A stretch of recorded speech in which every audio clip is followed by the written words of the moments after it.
Welcome back to the Why channel, where we explore the biggest questions of our universe. For literally all of human history, we've been obsessed with one thing: living forever. You see it everywhere, right? In our oldest myths, like the elixir of life or the ambrosia of the Greek gods. But here's the crazy part. What used to be just folklore and fantasy is now, well, it's moving into the science lab. So what would it actually be like if we could live forever? Before we unlock the secrets of immortality, please subscribe to the channel, hit the notification bell, and smash the like button to support our journey. I mean, think about it. On one hand, it's everything we've ever wanted, an endless horizon to learn and experience everything. But on the other hand, could it be the most terrifying trap you could possibly imagine? In this explainer, we're going to dive into both sides of that coin, the incredible, mind-blowing promise, and the profound, terrifying peril of cheating death. So just how close are we really? Well, the whole idea of immortality is officially leaving the pages of science fiction and walking right into the laboratory.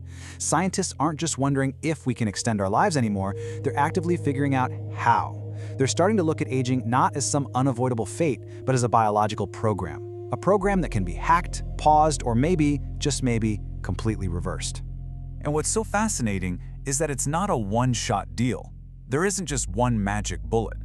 Researchers are basically attacking the problem of aging from all sides at once. Some are focusing on this enzyme that literally rebuilds the tips of our DNA. Others are trying to find a way to hit a factory reset button on our cells. And then you've got stem cells to replace old, worn-out parts. And even these wild therapies designed to hunt down and destroy old, malfunctioning zombie cells that just cause chaos in our bodies.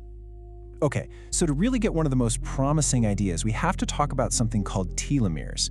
The easiest way to think about them is like those little plastic tips on your shoelaces.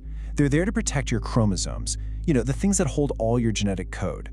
Every single time one of your cells divides, those little telomere caps get a tiny bit shorter. And when they get too short, the cell just stops dividing. It gets old. This is one of the key drivers of how we age. So the solution seems pretty simple, right? Just flip the switch on the enzyme that rebuilds these telomeres, it's called telomerase, and boom, our cells can divide forever. Yeah, well, there's a huge problem. We already know about cells that are perfect at doing this. They're called cancer cells. Turning on telomerase is one of the key things that allows cancer to grow uncontrollably. It's the ultimate biological catch-22. The very key that could unlock eternal life might also unleash one of our absolute worst diseases. Okay, but let's just put a pin in the risks for a minute. Let's imagine a world where scientists have cracked the code. They've safely solved aging. What on earth would we do with all that time? This is where the dream of living forever really takes off, and it could lead to an actual utopia. With a limitless lifespan, our potential as humans could just explode. I mean, imagine having enough time to master not just one career, but dozens. You could be a doctor, then decide to become an artist, then a physicist, then a world-class chef. You'd become a living library of history, a first-hand witness to centuries of change. You could take on projects that last for hundreds of years. And maybe the biggest one of all, you could finally get over the universal fear of death. And get this, the biggest thing stopping us from exploring other star systems isn't really our technology, it's our biology. A 500-year trip to the next star over is basically a death sentence for a normal human. But for an immortal, it's just a long trip. The entire cosmos would suddenly open up to us. But here's the turn. After you've spent centuries learning and creating and exploring, what happens to your mind? Is our brain, the very thing that makes us who we are, even built to handle an eternity of just being? Let's start with just the raw numbers. Scientists figure the human brain can store somewhere around 2.5 petabytes of information. Now, to put that in perspective, that's 2.5 million gigabytes. You could store 3 million hours of TV shows in there. So on the surface, that sounds like it's basically infinite, right? But there's a catch. See, your brain isn't like a computer's hard drive storing these perfect little files. Every time you remember something, even what you ate for breakfast this morning, you're not just playing it back. You are actively re-encoding it, and you're subtly changing it with new feelings and new context.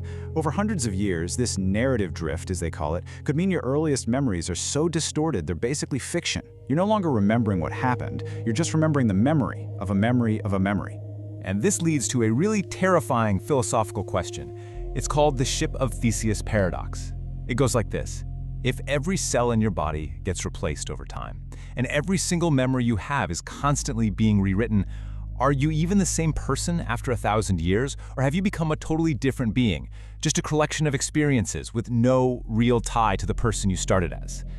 Your identity, you, could just dissolve. And then there's just the sheer, crushing weight of time itself.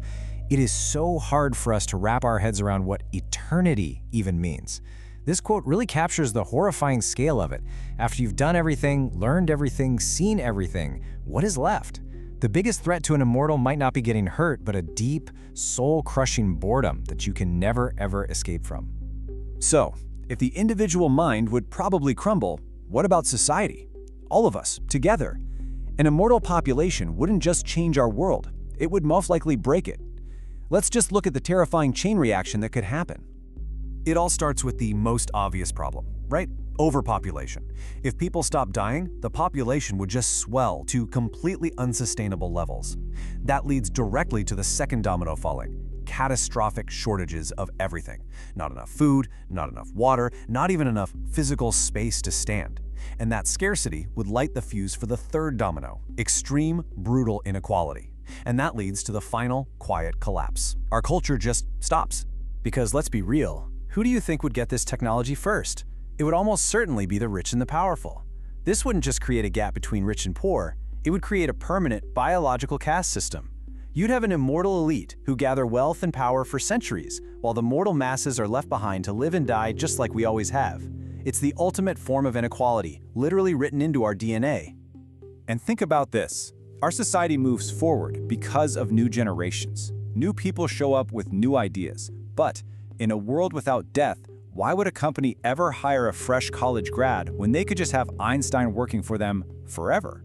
The same people would hold all the power, run all the companies, and dominate every field. You'd have a stagnation generation, and progress itself would grind to a halt.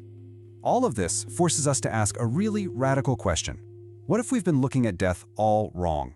What if being mortal isn't a curse we need to cure, but the very thing that gives our lives shape and urgency and meaning?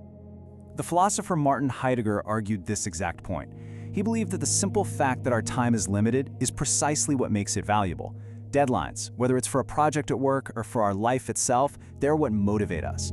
Knowing that you might not get a second chance is what makes you treasure experiences, go after your dreams, and tell the people you love how you really feel. Scarcity creates value. You know, when you think about it, our lives are basically stories. They have a beginning, a middle, and an end.